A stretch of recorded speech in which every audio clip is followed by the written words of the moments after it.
Well, there were lots of hugs and some tears, too, as the USS Gerald R strike group returned to Hampton Roads this morning. The ship is back after a record-breaking deployment. The crew's been at sea for 326 days, making it the longest naval carrier strike group deployment since the Vietnam War. Patrick Gray is here and has more on their emotional return. Patrick. Brittany, after nearly a full year at sea, the USS Gerald R strike group is finally back home in Hampton Roads. That record-breaking deployment took thousands of sailors across the globe.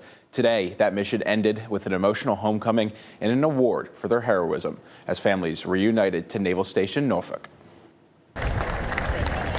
After nearly a full year at sea, USS Gerald R strike group is finally back home in Hampton Roads. The record-breaking deployment is the longest for a carrier strike group since the Vietnam War. Over the course of the last 326 days, this team sailed the equivalent of 4 trips around the globe, supporting operations from the Caribbean to Venezuela and taking part in Operation Epic Fury near Iran, while facing its own challenges along the way, including a fire in the ship's laundry facility that left many sailors without bedding. But through it all, leaders say this crew never wavered.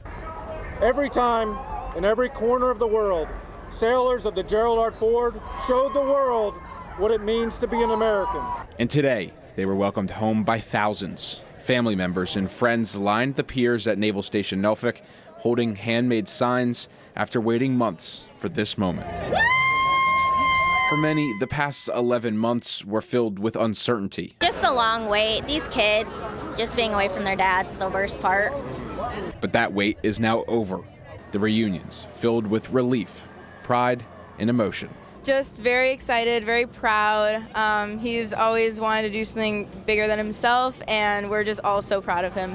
Relieved that he's home. The homecoming drawing national attention, with Defense Secretary Pete Hegseth on hand for the return. It's an incredible story, and the only story that should be told today is of the heroism and the skill and the professionalism of these sailors. He presented the crew with the Presidential Unit Citation, the highest honor awarded to a military unit. I hope you'll showcase in its entirety the human aspect of this commitment of service to our country. It's beautiful. For these sailors, after nearly a year at sea, today isn't just the end of a historic deployment.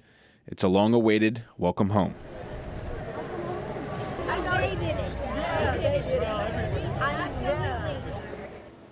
The USS Gerald R. Ford wasn't alone. The Arleigh Burke-class destroyers USS Bainbridge and USS Mahan also returned today. Both were a part of the strike group deployment.